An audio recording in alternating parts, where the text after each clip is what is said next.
Hello everyone, this question appears in class 7th NCERT chapter of symmetry. This is first question of exercise 14.3. So the question says that name any two figures that have both line symmetry and rotational symmetry. So in circle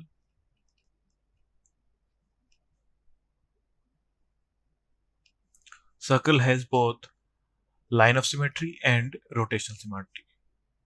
इसे हम rotate करेंगे, so it's symmetric and there are infinite lines of symmetry.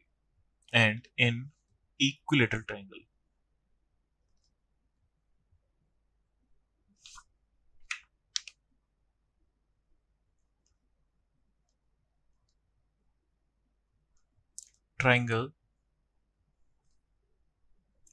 Equilateral triangle में हमारे पास all sides are equal,